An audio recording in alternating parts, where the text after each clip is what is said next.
Hello, and welcome to the Tuesday, March 3rd, 2026 synopsis of the Board of County Commissioners meeting.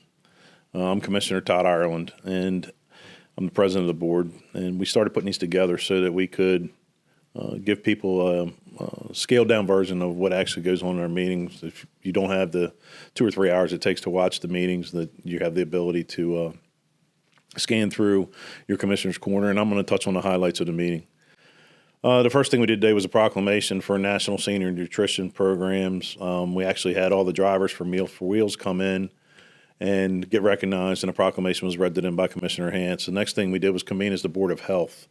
The Board of Health presented on Destination Wellness Program, which is a program that's addressed to minimize the high utilizers of the emergency departments, which actually has a trickle-down effect where we can reduce wait times. We can reduce the times that our paid EMS and volunteer EMS are at the hospital waiting to get a patient off the stretcher.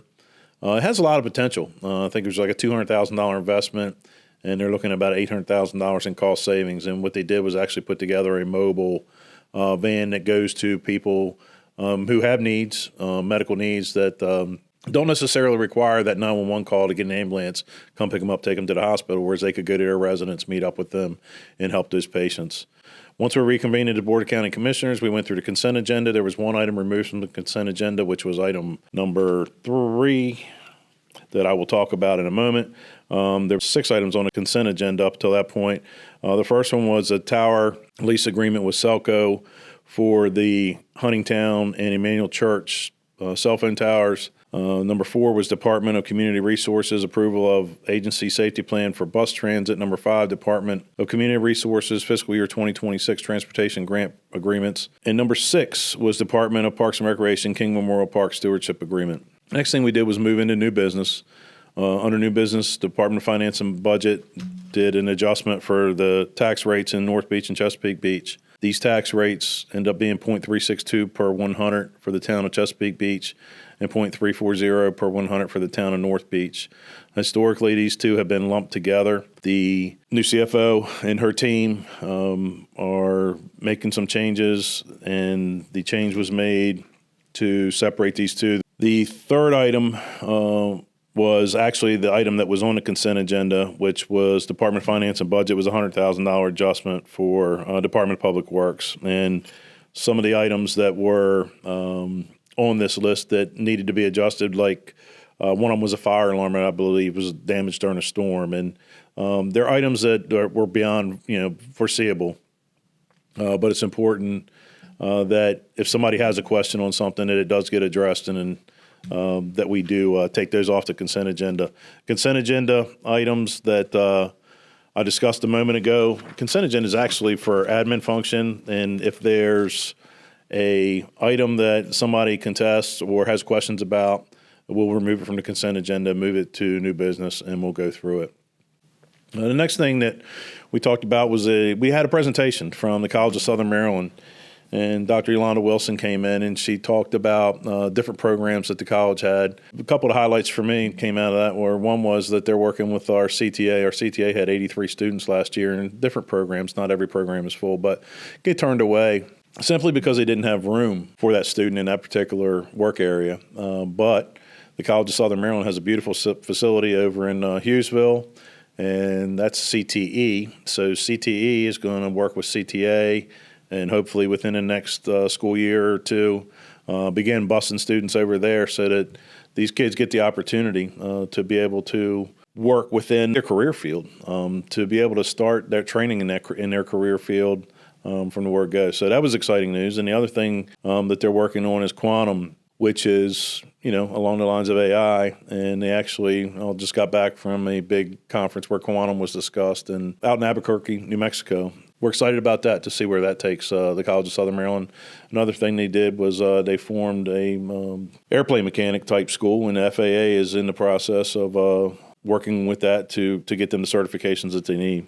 Our next presentation was a briefing by Becky Ford from AWS, was requested to come in and address some job postings that apparently they were put on LinkedIn or some website back on January 15th. And yesterday, or Sunday evening, apparently they reared their head on Facebook. And there was a lot of chatter on Facebook about data centers and about that. So AWS, they're in the process of exploring whether or not they're coming to Calvert County. And she came and she spoke on data centers and the progress.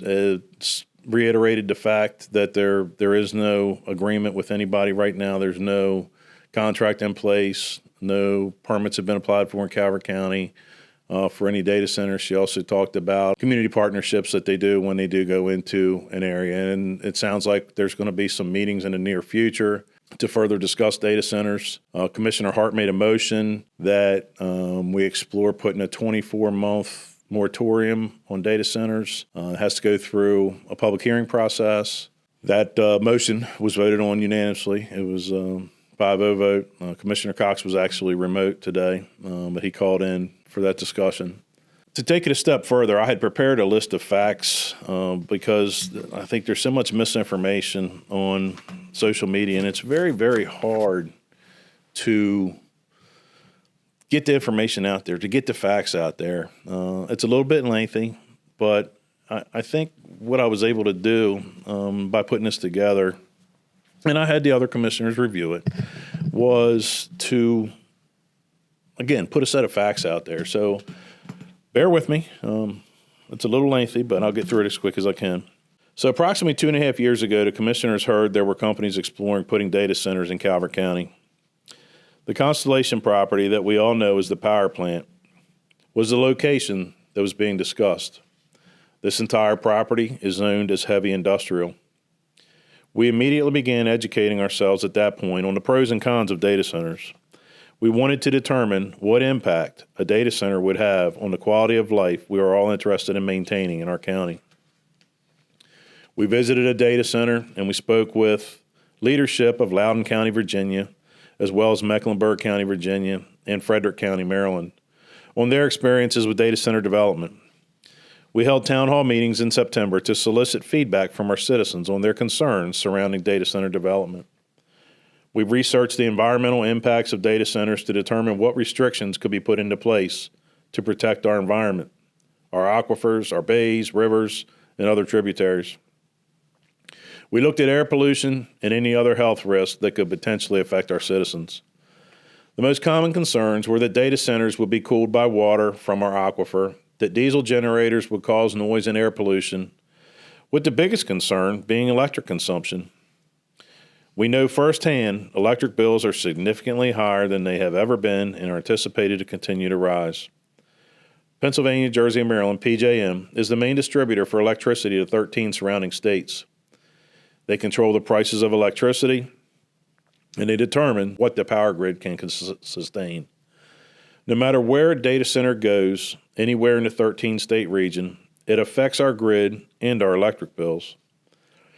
We decided it would be best to address these concerns via a text amendment and meet each issue head on. A text amendment was drafted that addressed the type of diesel generators that can be used. It prohibits wells being drilled on data center property for cooling purposes, and that all potable water would be metered to ensure there is no excessive water consumption on site. Additionally, any infrastructure improvements would have to be paid for by the end user. This text amendment is still being drafted, and there's a work session scheduled in the very near future to further work on it. None of the heavy industrial zoned areas are near residential areas, thus eliminating and minimizing noise pollution. We also learned through this process that gray water is often being used to cool data centers, which would be a benefit to our county as it would minimize or possibly eliminate the need for land acquisition for additional spray fields that are used currently to mitigate excess gray water. Traffic congestion has always been a legitimate concern for Calvert County citizens. When we look at employment for data centers, we quickly realized that the effect they would have on traffic once operational would be minimal. During the construction phase, the traffic generated would have effects on normal traffic flows during certain times of the day. During the construction phase, there would be more than likely hundreds of jobs available to tradesmen. On average, it seems each data center building would host approximately 50 jobs once they are operational. We know most of our citizenry does not want high density, and we hear you. Residential growth costs the taxpayers money, ensuring adequate public facility requirements are met. Our biggest challenge to date has been finding ways to increase revenue. Just as most of our household budgets have increased, the cost that our county has paid for goods and services over the past few years has also increased exponentially. Significant costs have been passed down from the state, specifically blueprint educational costs. The BOE budget alone has increased by more than $34 million above MOE over the past 3 years. We are anticipating a request for additional funding this year. We want to ensure our schools are at the top and our educators and support staff salaries are competitive. The public safety budget has increased significantly and will continue to increase as paid emergency medical services come online. We are supplementing the volunteers to ensure citizens' needs are met. Our sheriff's office budget continues to increase as technology costs are on the rise, aging vehicle replacement costs increase, and competitive salaries remain a challenge. Living in the safest county in the state of Maryland comes at a significant cost. The potential revenue for Calvert County that could come from data center development being discussed here today has the potential to be transforming for our citizens. Local businesses and workers, both union and non-union, have benefited substantially in surrounding areas from data center development. Non-disclosure agreements are a common tool used when economic development opportunities present themselves. The nature of doing business is competitive, and NDAs prevent businesses from having access to business practices and proprietary information to include financials. Signing an NDA does not approve a project, it does not commit the county to anything, and it does not override zoning laws or skip public process. In 1968, there was a group of commissioners who were being met with a significant challenge, sort of like what we are dealing with here today. At that time, Calvert County was one of the poorest counties in the state of Maryland and had one of the worst school districts. They needed the foresight to determine whether they should proceed with the building of a nuclear power plant. No social media to contend with, no internet to help with research, and everyone around thinking nuclear energy was going to be the end of Calvert County. That power plant has been operational for more than 50 years and has always been one of the greatest community partners. It changed the ways of life for Calvert Countyans forever. Constellation has always done their part to protect our environment and to address community needs. As I stated earlier, our electric bills are going to go up, whether a data center comes to Calvert County or if it goes to another of the 13 states in PJM's region. We could potentially benefit financially by having a data center come to Calvert County, and it may help relieve the tax burden for us and future generations. This board will not sacrifice our environment, our citizens, our integrity, or the future of Calvert County for any project. There are public processes that are in place to ensure the proper steps are taken before any shovels go in the ground. So as I said, these talking points were put together to try to clarify some of the rumor mill that's out there. We know we can't control it. All we can do is try to get factual information out there for people to share. Today's public comment was the largest I've seen since I've been a commissioner. It's definitely weighing on people's minds. I think what was weighing on people's minds, though, is the lack of factual information that was out there, stuff that's being spread all over Facebook. And I hope this helps. I really do. It's a challenge to get facts out there, and I hope that enough people see this and enough people talk about it and conversations are generated that there's a turn. Not saying that everybody's mind has to be changed, but just discuss the facts, folks. And we're always willing to listen, and we are going to listen. I encourage at the end of every Commissioner Corner for that public feedback to come solicit. We want to hear your feedback. Thank you, and have a great day.